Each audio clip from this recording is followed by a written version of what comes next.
Y'all like that intro, baby? Did y'all like that intro? I said, you know what? You know what? You know what? Let me give them a little something different today. You know what I'm saying? I said, let's give the people something different today. And you know what? I just want to throw something at this window because these people with this lawnmower just won't leave me alone and let me be great today. I'm trying to wait until they get out the way, but they keep trying to do their job. I didn't ask them to do their job today. They had all morning to get this done. I went to the gym and everything. And now all of a sudden you want to be mowing the grass right beside my window. No, I'm trying to work. Meanwhile, welcome back to the Ponderosa. We are here to discuss the Real Housewives of Beverly Hills, season 12, episode 13, rose colored glasses, or what I would like to call Lisa Rinna's punching bag, aka Sutton. Okay, Lisa Rinna's punching bag, aka Sutton. And I said to myself, I was like, I could either look at this one or two ways. Number one, I could look at it like this. Sutton is she might be her own worst enemy, right? Because she allows Lisa, Kyle, and Erika for the rest of the matter, for that matter, to really kind of bully her. You know what I'm saying? And Lisa Rinna even admits to bullying this lady in the episode. Now, I hate to use that word bully, but sometimes it reminds me of, the person in school. It could have been a boy or a girl, who really wanted to sit with the popular kids, right? And the popular kids just they let the person sit with them, but they give the new person he double hockey sticks because they know that they can. They treat that person like trash because they know how much that person wants to be in the inner circle. So they basically just treat them like a lackey, do all kinds of things to them. I could look at it like that. Or I could look at it as though Sutton bothers the girls. She has the girls really bothered. And for whatever reason, Sutton just can take a licking and keep on ticking. Now, that's not to say that Sutton can't defend herself. It's just that I wish she would go harder when she did, right? Because a lot of Sutton's greatness is oftentimes left in the confessional. And that used to be the case for Garcelle, but Garcelle is learning to get with the girls in the moment, right? Sutton has moments of getting with the girls, but she really don't go as hard as I want her to go. So maybe that's my problem, okay? Um Now the next thing is, shout out to everybody in the chatterization. Thank you guys so much for tapping in, tuning in, and being turned on to the latest episode of The Real Housewives of Beverly Hills, season 12, episode 13, Rose Colored Glasses, where half the cast was out due to the pandy. Okay. So the rest of the girls, namely these girls on the screen here, had to pick up the slack and make the show go round. Okay. Now, on a scale of 1 to 10, as we typically do with these episodes, I want you guys to rate it on a scale of 1 to 10. Now, for me, I'm gonna give this episode an 8. I give it an 8 because I mean, I feel one of two ways. A part of me feels like when half of your cast is down with the pandy, just go ahead and stop filming for a while. You know what I'm saying? We understand it, and I understand that they have a production schedule for which they probably have to be finished by so that they can focus on another show. But for me, I just kind of feel like you can definitely feel that half the cast was missing throughout much of the episode. Personally, I did not mind seeing much less of Dirty Di, and didn't mind it at all. If I could only see her through the phone for the rest of the season, I would be none too happy. Okay. I would even take Lisa Rinna's antics over Diana any day. Okay. That's just me. Now, here's the thing. The irony is that it's not okay for Garcelle to defend Sutton, but it is okay for Lisa Rinna and Erika Jane and Kyle to all have each other's backs, regardless of how heinous the other people, those people may act. For instance, Erika Jane can curse the heck out of Garcelle's son, and Kyle got her back. She got her weave wrapped around, Erika Jane's body in an armor of protection. And so it's odd to me that Erika would call Sutton a liability. Sutton ain't cursed out nobody's kids, okay? Sutton ain't the person that's passing out drunk and bumping her head at the end of the nights, okay? Sutton is not the person in all the legal drama, okay? Sutton ain't the person threatening the girls, okay? Sutton ain't the person threatening to headbutt someone, aka Diana, okay? So we want to talk about liabilities. Look in the mirror, Miss Jane. Look in the dirty mirror, okay? Because everybody has had your back and you have been reckless, okay? Reckless. Now, mind you, I didn't mind her so much in this episode as much as I do in others. But I'll get into why in a minute. But I just kind of felt like I needed to get that off of my chest. You know what I'm saying? Oh, it's okay for, Garcelle can't stick up for Sutton, but y'all can stick up for each other through thick and thin. Ugh. Natalie, thank you so much for the super chat. I appreciate you. Definitely appreciate that. With that being said, let's go ahead and get started off with this. We start off in Lisa's chaotic kitchen. Is there not a lot going on in that kitchen? It looked like a grandma's kitchen. Now I know Lisa Rinna is what, 57? And she looked good. The woman does, you can't take that away from her. The body is up in there. Okay. The body's up in there. All right. But that kitchen just reminded me of, I was like, what in the old lady in the shoe, okay, is going on up in this kitchen? It was so much in there. But you know what? I would rather see stuff up in somebody's kitchen than the kitchens that we see on Basketball Wives, okay? Where ain't nothing up in there. It's just an empty, staged kitchen. So I guess that's a plus. But where she does make up for this house is that backyard, though, okay? That backyard is hidden. It reminds me of the Malibu and stuff like that. Anyway, we learned that Diana, Kyle, and I think Kathy have been in the Pandy jail. Basically, the Pandy then caught up to them. Kathy has been exposed, so she's not going to be around. And I believe Crystal has too, is suffering from the Pandy. Okay. So all we got left. Oh, and Diana too, but who cares? So we have left these four ladies, Dorit and Cherie, to do all the heavy lifting. We learned that Lisa is having her Rinna Rosé party from back about a couple of seasons ago when she had, kind of created that name, or somebody created it for her when they was in the Provence. All right. Meanwhile, Sutton's wildebeest of a dog is running around, relandscaping the AstroTurf outside. That dog was like, that dog looked like Cujo, okay? I thought Kyle's dogs were bad, and granted, they are. And she got a nerve to add another one to that unruly bunch. But meanwhile, Sutton's dog, Cujo, is tearing up that backyard, baby.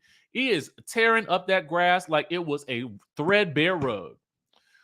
Meanwhile, she's cooking for her kids. This scene, to me, I like Sutton. I'm glad we can see her kids. But I swear for the Lord, this scene lasted 30 minutes. I had put down my notes, looked at my phone. We still on the scene.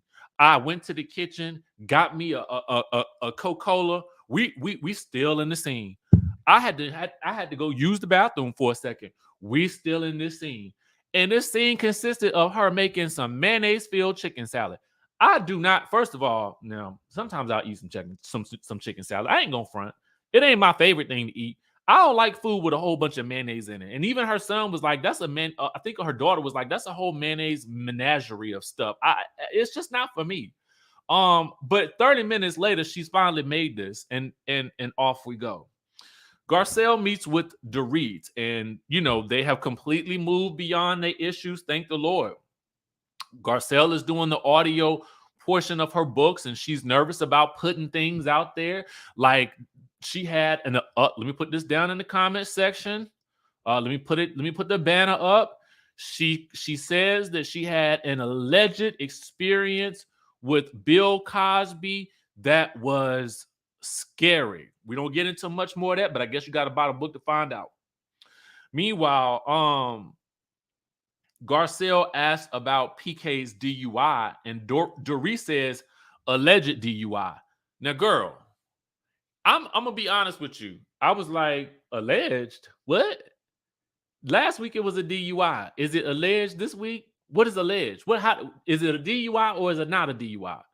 But I guess the thing is, as Garcelle pointed out, and she didn't say this, but let me put it like this. If it was a black person, it wouldn't have been no alleged DUI, okay?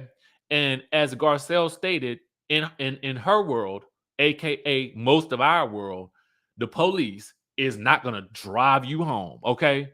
You will be more likely to be stranded out in the middle of the streets, okay, than the police escorting you home, okay? Where does that happen at? Where? For who? Well, we see for who.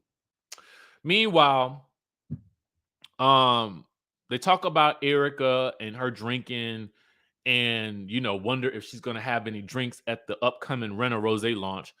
Garcelle rehashes her dinner with Erika, and she says that Erika says that she was not allowed to drink on the medication. Garcelle then reveals that Erika fell and then hit her head, and Dorit is shocked. Now, I think this is probably the first time that Dorit is really starting to think about what is going on with Erika. I mean, yeah, sure, there was that incident where she cursed out Garcelle's son, but I just didn't see that as, noteworthy enough. But goodness, she fell and hit her head. Oh no, now there's a problem. Meanwhile, she also reveals that Erika told her that being Sutton's friend is a liability. And Garcelle is confused. She's like, is that a compliment? Like she's maybe more likable without Sutton? And I told y'all last week there was going to be an attempt to try to separate Garcelle and Sutton so that they can easily dismantle them both, because they can't dismantle them as a duo, right?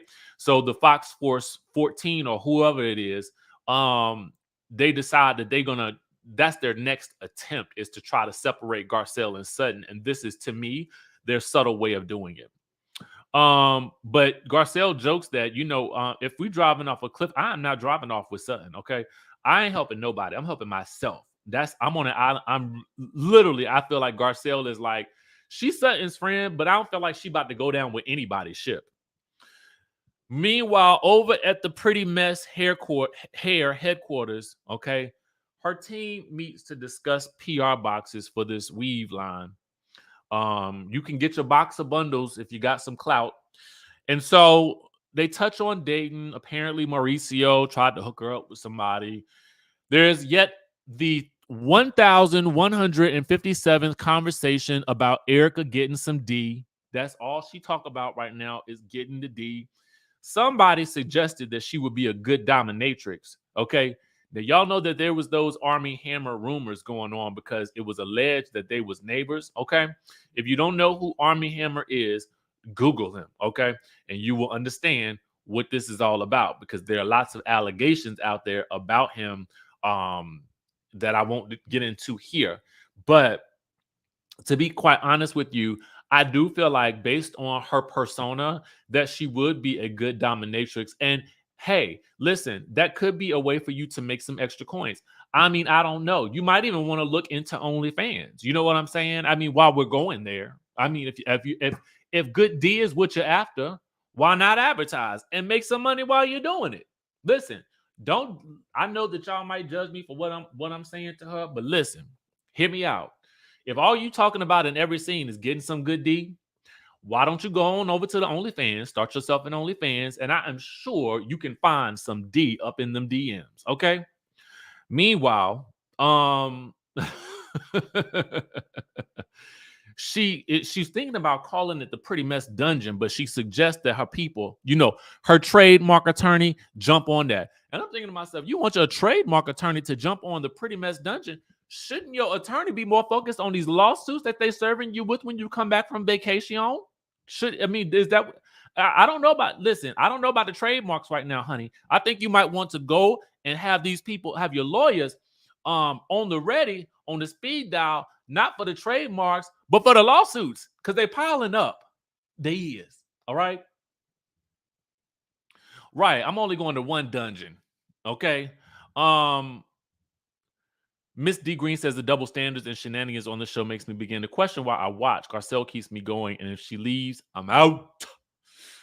Appreciate you for that super chat, boo. Meanwhile, Sutton meets with Lisa Rinna for a lunch, and I am like, why? Why, oh, why? Why, oh, why? Anyway, they recap this wine event, and Sutton is like, I don't understand why you didn't ask me for my help on the wine. And Lisa, like, because I don't need your help. Girl, I don't even like you. I'm only here for the money for this to get this scene out the way. But anyway, they discuss whether or not Sutton really likes her or is scared of Rinna. And, Sutton says she does like her and that she's not scared of her. Rinna says that Sutton can be infuriating at times. And but you know what? Sutton, it's time to move on from the Elton John gala from umpteen thousand episodes ago. Okay. I'm gonna move on from it. It's time. It's really time. But you shouldn't have done it. But it's time to move on. She then reveals that she's been conversing about it to anybody that will listen, okay?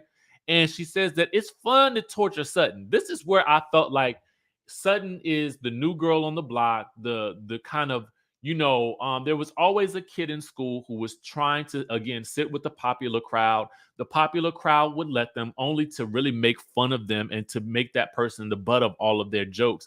The person usually takes it because they want to sit with the popular crowd. That's the vibe that I get from this whole situation. And I don't understand for the life of me why Sutton continues to try to foster relationships with these women. Girl, Crystal and Sutton are the people that you need. Crystal and Garcelle are the people that you need to be filming with. Okay. If you're gonna meet and sit down and have a ponderosa with Lisa Rinna, have an honest, direct conversation with her about why she's so mean and angry this season. Okay. But they do get into that a little bit, okay? Because Sutton reveals that she can take, the constant digs that Lisa Rinna is throwing at her because she calls her a Grinch. And she says, like the Grinch, your heart gets bigger and you just have a big heart, okay? So anyway, everybody preps for the Rose Day. Diana is thankfully still not on the episode. Neither is Kyle. But she adopted a new puppy. Crystal's also apparently out because she ain't got time to be dealing with none of this mess.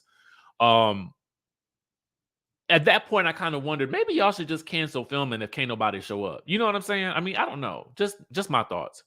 Meanwhile, Cherie arrives, then Sutton, then Dorit, then Erika, who is only going to have some of the chamomile tea. Okay. Now, Cherie, I keep saying Cherie. Y'all, please forgive me. It's Cherie. Cherie suggests that maybe some alcohol would warm, Erika Jane up. Erika Jane showed up with a French roll in the back. Now, I like the hairstyle, to be quite honest with you. Ladies, can y'all bring the French roll back? Can y'all bring that French roll back and then put the scrunch up front? You know what I'm saying? Y'all remember back in the day when you had that French roll and it was kind of jailed down, and then a scrunch here, okay, and a tendril here. I really like that look. You know what I'm saying? It just took me back to that fun time. You know what I'm saying? When the hair was in a classic style. You know what I mean? So meanwhile,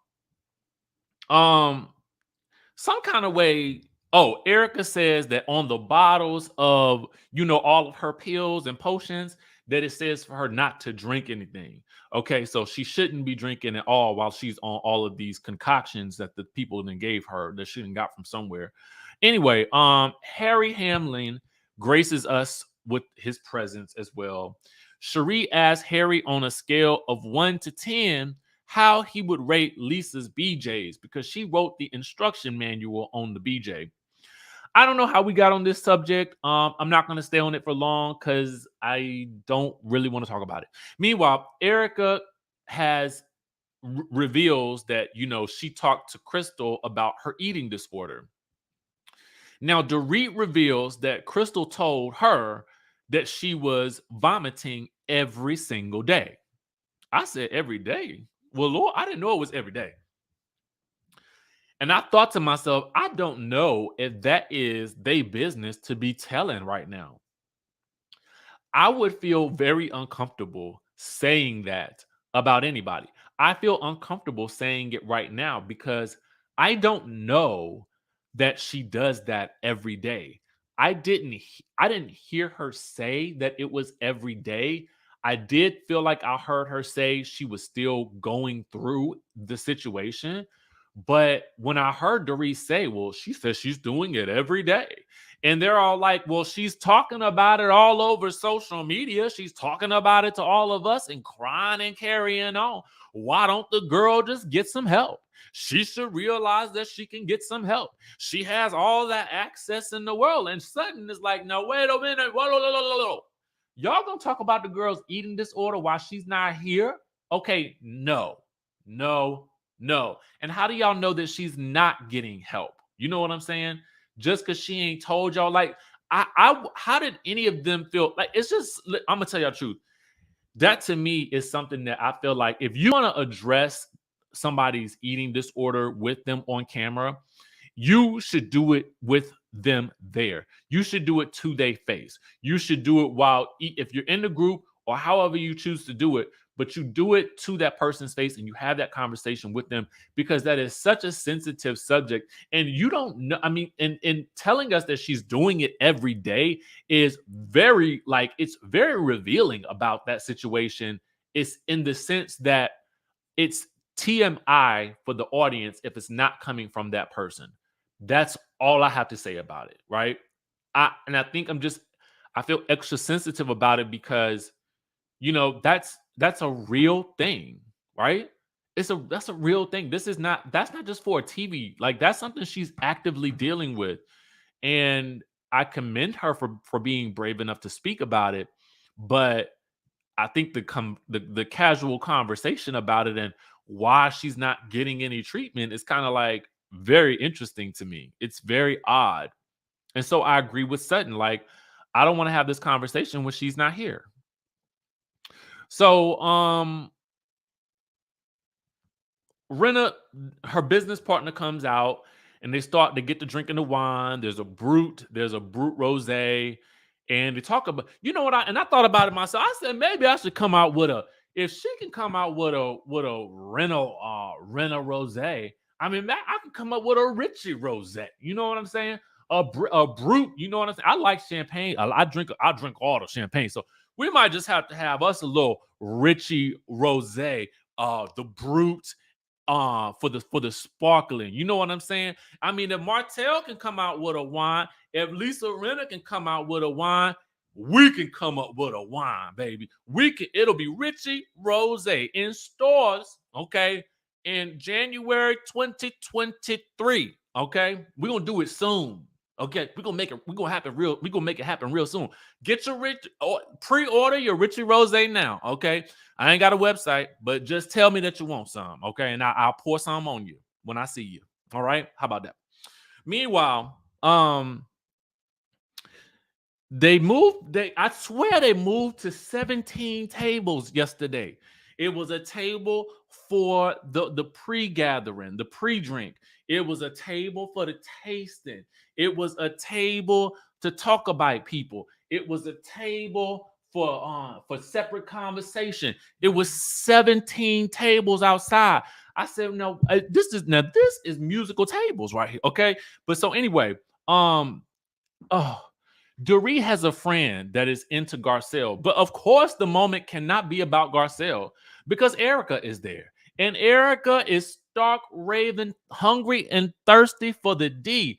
Need the D, need the D, need the D, need the D, need the D. And she got that, and she lets the people know though, I don't want everybody's D. I'm just having D with the same person. And so they're like, well, isn't that a relationship? And she's like, no, and so Garcelle is like, oh, you're just being serviced. Oh God. Anyway, as Erika is bragging about all the D she's getting and that she wants the D to rain down upon her from the sky, Doree asks, hey, are you supposed to be drinking? Because as you know earlier, she told us that she's not supposed to be having drinks with the medications per the description on the bottle. Okay. But heck, what what what are instructions anyway? Whatever. You know, it doesn't matter. Erika's just gonna continue to do what Erika does. Erika's going Erika. Okay. And so Dorit is looking at her with a bit of concern, like, well, girl, in her mind, she's like, I know you didn't hit your head on the floor or whatever you hit it on. So I'm just worried that you're gonna pass out again somewhere and ruin that French roll. So anyway, they move to yet another area. Okay. And Garcelle wants to talk to Erika. Now, Erika's like, why? Garcelle is like, well, come over and find out. Okay. So she really wants to talk to her about Sutton saying that Sutton's a liability. And Erika says, well, I mean that when I say that, I mean, it feels like you feel like you have to always clean up for her. I love this conversation. I love it because Garcelle is confronting her about an issue one-on-one. And Erika, for once, I feel like just really just had a conversation with, like, it just felt like a woman to woman conversation. And I liked it a lot for some reason.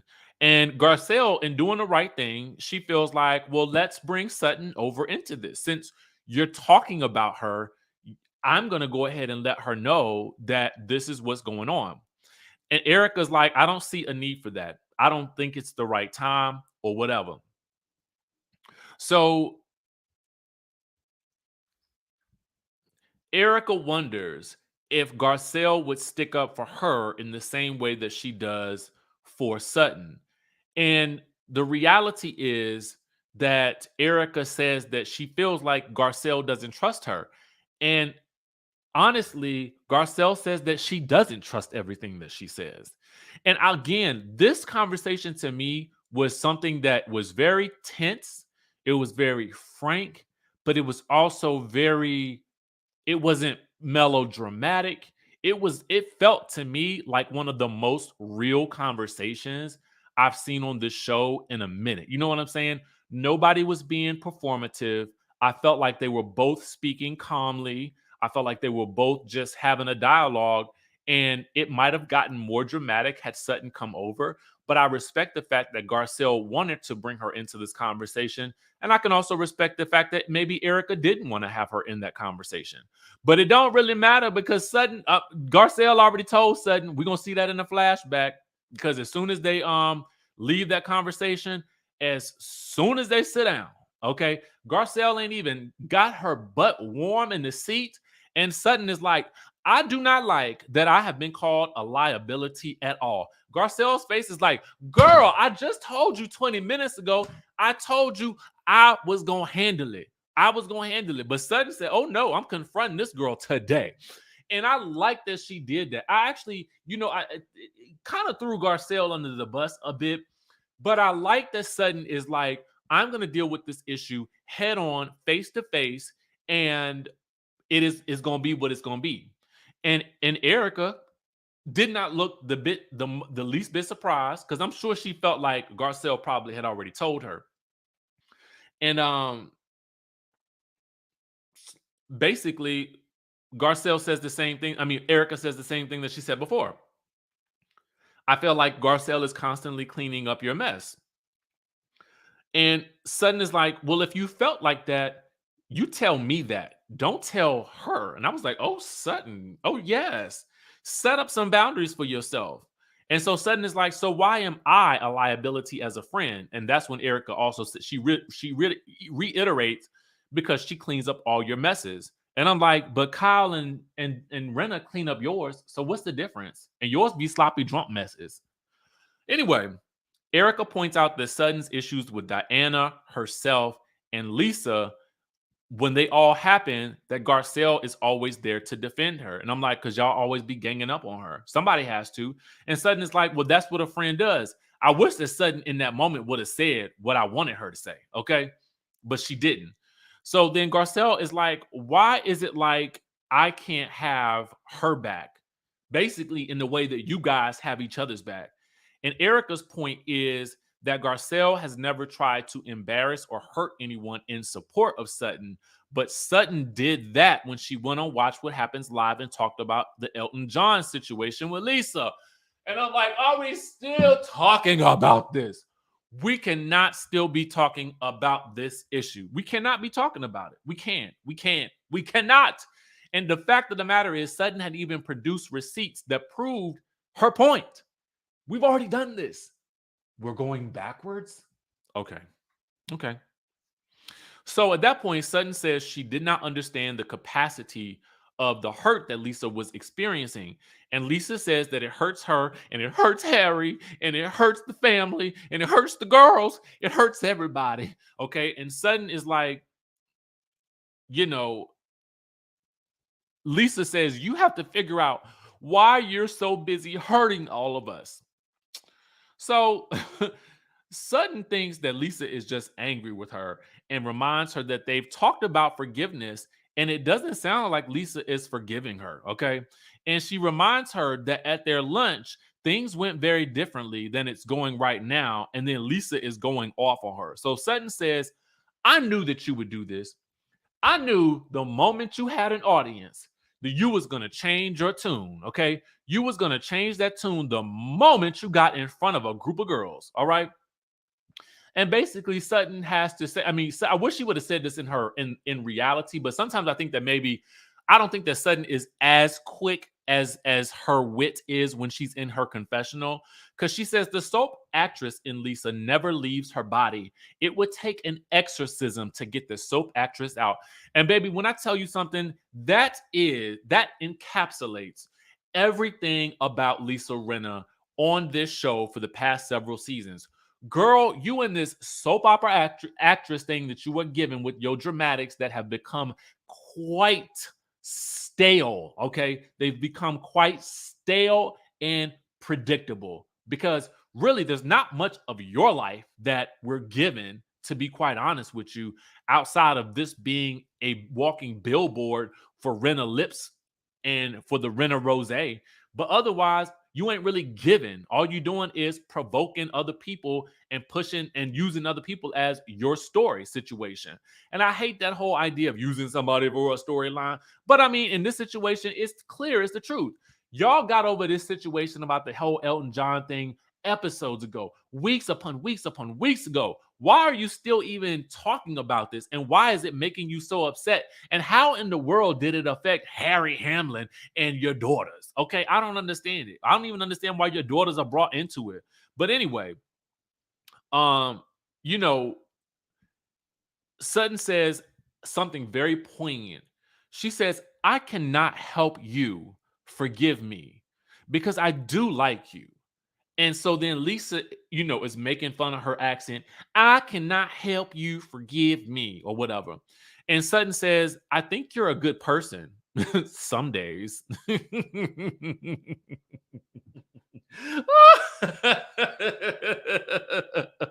me tell y'all something. When Sutton can do she can just breathe. And these girls are on her like white on rice. So Rinna feels like Sutton is not being honest. She feels like she's being flippant about the whole thing and not really just admitting that I defended my girl Garcelle because you hurt her and that was it or whatever. So Rinna then says, well, I've been talking a lot of smack about you. Girl, you said this the other day, okay? Then Sutton reminds her that, hey, you already said that. And Sutton has already apologized to you. And that's when Sutton tells her, girl, you talk out of both sides of your mouth. So at that point, Lisa decides she has had enough. And she drunkenly tells Sutton, you can get the F out of my house, okay? For which at that point to me, when she told me I could get the F out of her house, I would have taken a glass of Rinna Rosé. I would have poured that thing right out on the porch, okay? I would have poured it right out on the porch, and then I would have bid her adieu, okay? Because you're not gonna curse me out. You're not gonna tell me I have been put out of better places, okay, than this grandma house right here. So I will definitely leave today. And you, my dear, will never see or speak to me again, okay? Don't even look my way. Don't look my way in the future. Don't even, if you see me coming, I need for you to go the other direction. Why? Because now, you know what?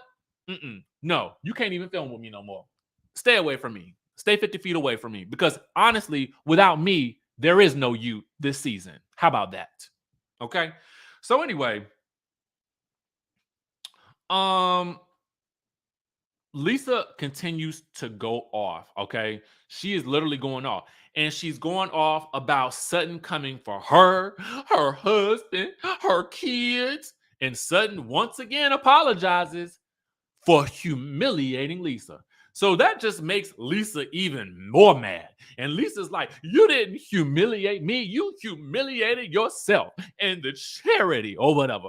Now, all of this, again, when Lisa, you know this woman had the receipts to back up her story. Okay, so you are just, at this point in time, motor mouth, messy, and mad. Okay, mad. And so she continues to go off on Sutton, and she warns her and anybody else. Anybody else, y'all come after me, my husband, or my kids, and I'm going to cut you down. I'm going to cut you down. And that's the end of the episode.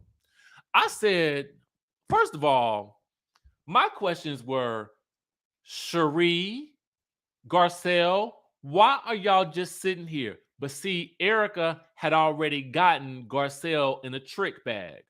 And why I say that is this.